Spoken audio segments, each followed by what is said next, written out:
You arrive at a small, bustling village.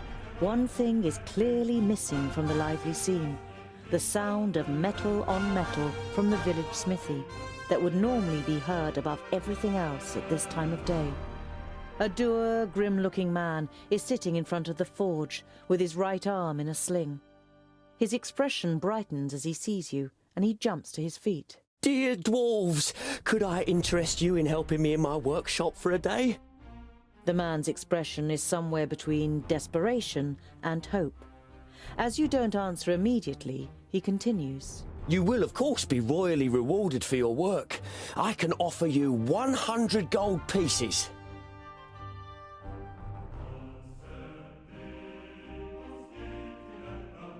What happened to your arm? A stupid accident. A box of blanks fell down. I was trying to catch it. It will heal, fortunately, but I won't be able to wield my hammer for a while. You must have quite a backlog of work. You nod sympathetically.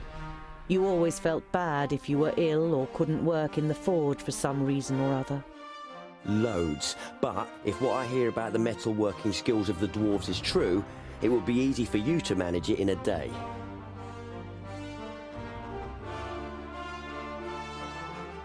I'll help you. I worked in a forge for a while. You modestly conceal that in this case, a while means almost a whole human lifetime. A little later, you are standing in the workshop, examining the smith's inferior tools, while he fires up the forge and prepares everything for the job, as well as he can, with just one good arm. You weren't able to persuade the twins to help you. As warriors, they'd rather go hunting, Boindil declared. But you think it's more probable that you'll find them drinking beer. But you don't care. You're excited about being able to smith again after such a long time.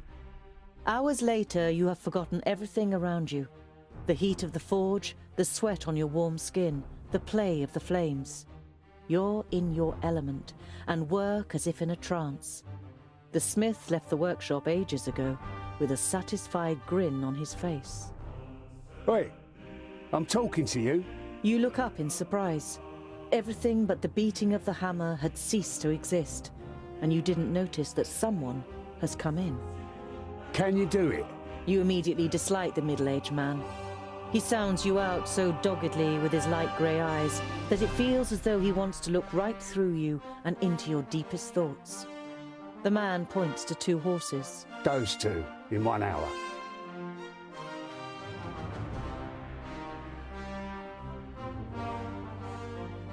With the forge hammer in your hand, you play dumb.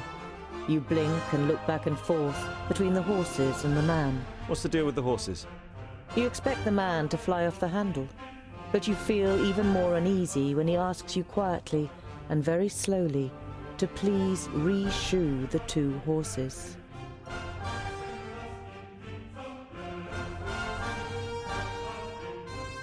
These two need shoeing? No problem. The man doesn't look convinced, but you get to work with confidence. Two more armed men are standing next to the horses, sizing you up. You concentrate on the work.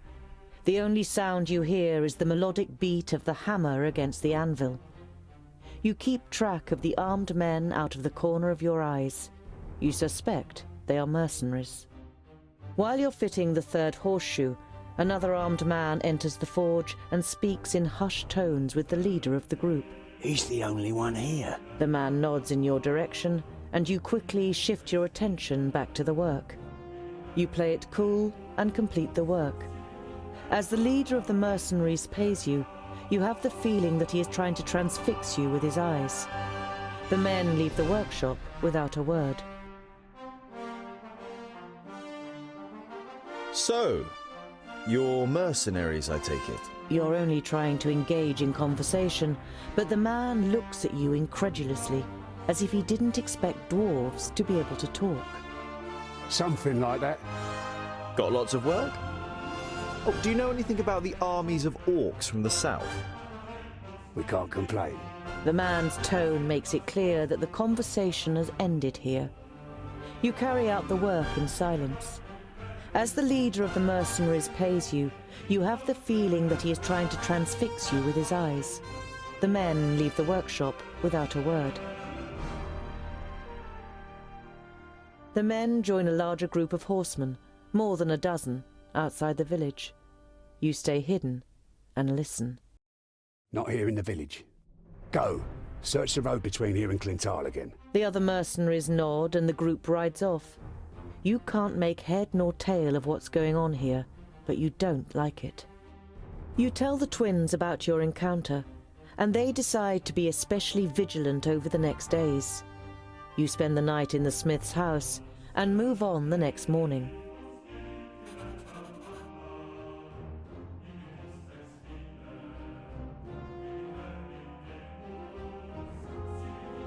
In the early evening, you make an unusual discovery on the side of the road.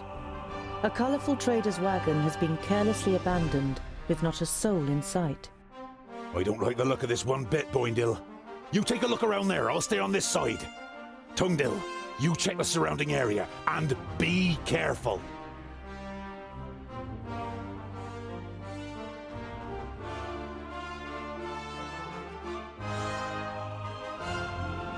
You scan the road and the woods on both sides. Apart from the twins who are fighting their way through the undergrowth within earshot, you can't hear or see anyone.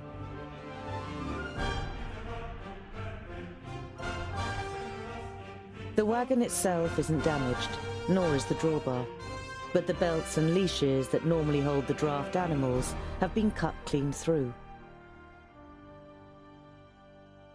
You can see a lot of tracks in the mud around the wagon, hoof prints and footprints from humans in heavy boots. At least half a dozen long ones must have approached the wagon from the woods on both sides. The dwindling daylight provides little light inside the wagon. It smells of leather, spices, and candles. And there's another smell in the air, which you can't quite place. It reminds you of your forge in Lot Yonan's vaults, but different. It is messy, but no more so than you would expect from a single dwarf. The bed is rumpled, and there are tools and leftover materials piled up on the little workbench. There are several cupboards hanging on the right-hand wall.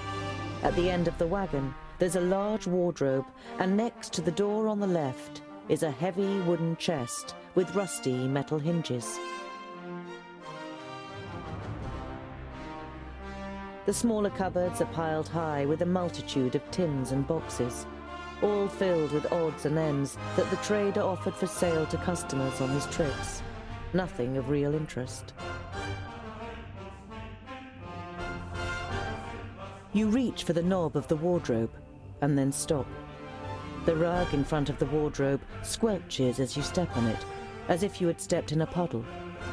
You try to work out what has soaked the rug, when suddenly the door of the wardrobe springs open and something bounces into you. You take a step back, and the realization of what hit you makes you take two more. Lying on the floor in front of you is the body of a dwarf, headless. His head has been cut clean from his neck. The dwarf is wearing clothes that look more like human robes and bears no coat of arms that would identify his kingdom. You didn't know him, but no one deserves to die like this.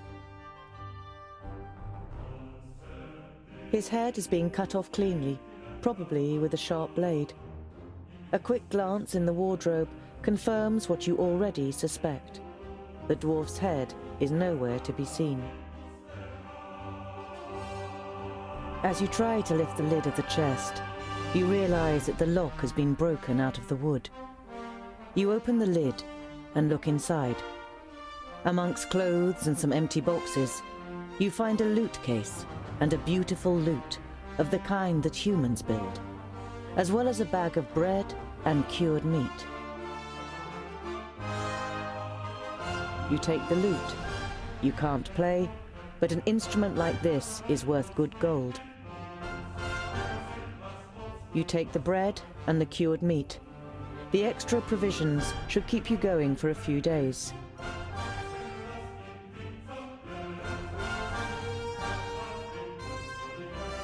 You give a short, sharp whistle, and the twins come running at the double. You tell them what you found. A group of horsemen with heavy boots has been here. and I found Mort in the wagon. Beheaded. I have a hunch that the mercenaries from Fallow Rock have something to do with this. Wretched dwarf killers! You can tell that Boindil wants revenge and can understand his feelings well. You wrap the body in linen, dig a hole in the woods, and place the body in it. You lay a couple of his tools and other personal belongings you found in the wagon next to him. You wish there was more you could do for him. You continue on your journey in gloomy spirits.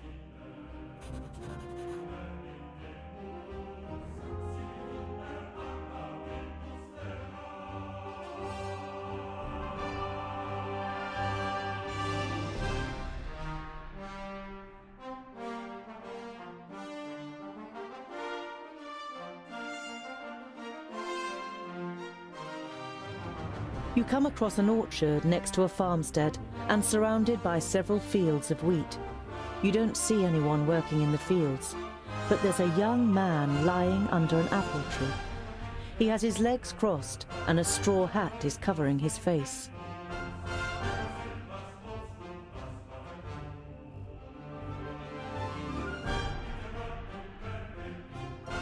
Excuse me, but we're looking for a group of mercenaries. Have they passed by here?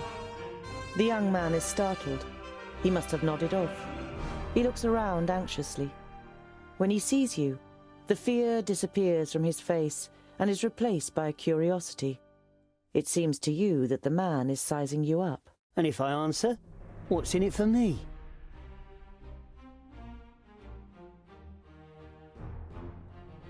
If you can't help us, we'd be happy to ask the owner of the farmstead. We'll just tell him that the man sleeping in the shade of the orchard sent us. What do you think? The man seems to size you up, and then a crooked smile spreads across his face. All right, you caught me.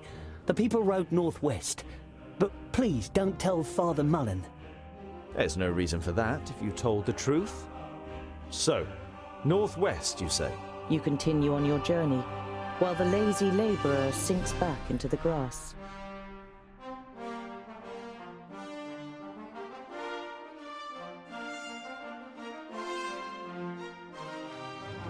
The first thing you notice as you enter the village of Clintal is how quiet it is.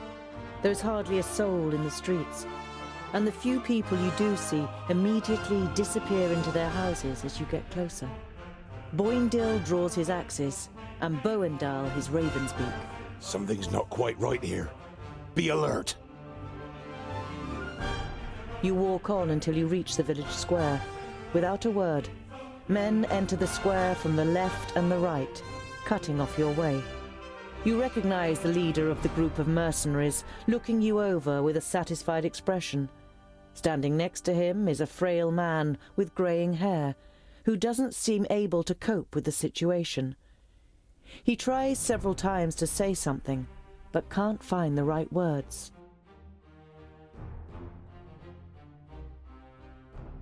Are you going to kill us just like you killed the travelling trader? The leader of the mercenaries shakes his head sadly and seems shaken. You fiends want to lay the blame on us? You damn murderers! Murderers? Come here, dwarf killer! Are you denying your terrible deed?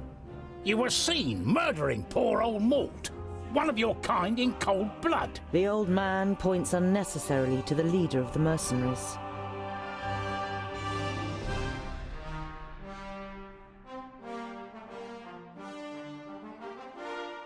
So apparently, you saw us committing murder, but you didn't intervene? And then you overtook us and only set a trap for us now, and here, several days' journey from the place where it happened.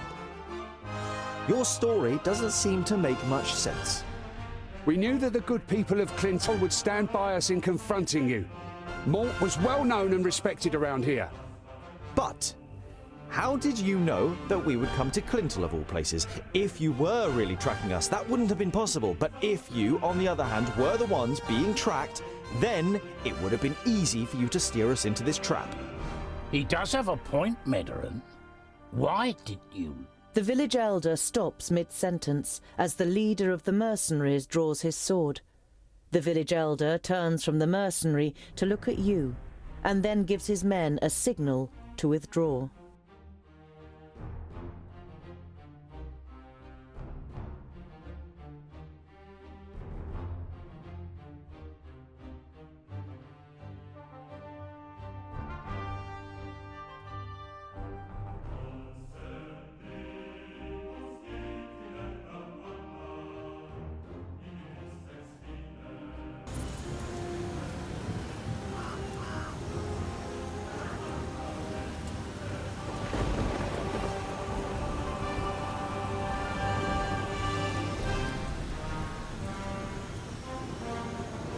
Watch out for the archers.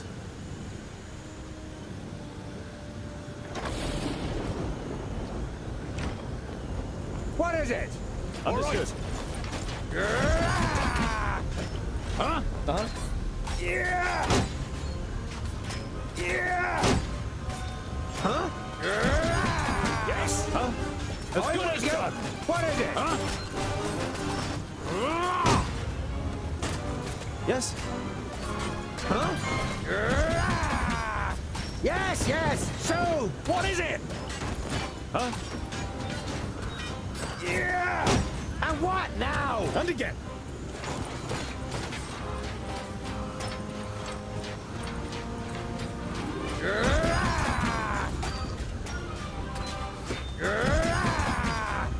They're hitting me pretty hard. All right. I need help over here, quickly. They're hitting me pretty hard. Yeah! What is it? Huh? Who's next?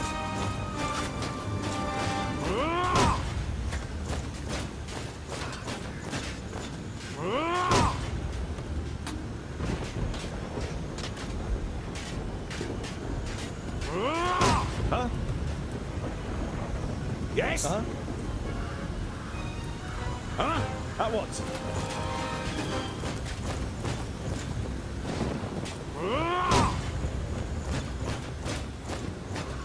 Understood.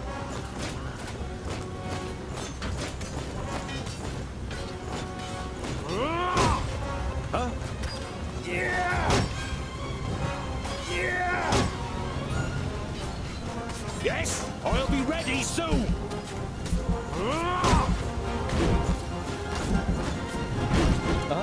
Yeah! Pow! Another one bites the dust. I didn't hit you very hard. Huh?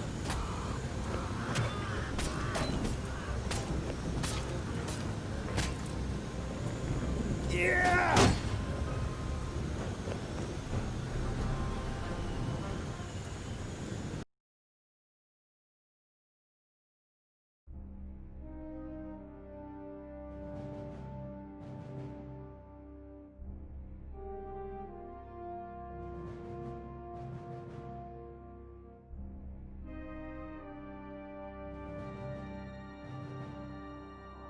The last of the mercenaries falls to the ground, but Boindil is still in the frenzy of battle. You and Boendal have to physically restrain him until he comes to his senses. Otherwise, you'd have stormed the houses to find more adversaries. You walk up to the body of the mercenaries' leader and search his pockets. You soon find something. A letter. An anonymous client seeks dwarf skulls cleanly cut, shorn, and put into jars with honey. 1,000 gold coins will be paid for each skull. Khan, Bounty Hunters Guild Master. That's bounty hunters hunting for dwarves. Despicable. You hold the letter aloft so that everyone can see it. Look, citizens of Clintel, proof that these men are the killers. They are bounty hunters hunting for dwarves. The village elder comes out of one of the houses, flanked by other villagers. You ignore their weapons, as well as their sinister expressions, and hand over the letter. It would seem you are telling the truth. When you only killed those who deceived us. I thank you for this. The village elder signals to a woman, and a few moments later, she brings you food and a bag of gold. Take this in thanks for your actions.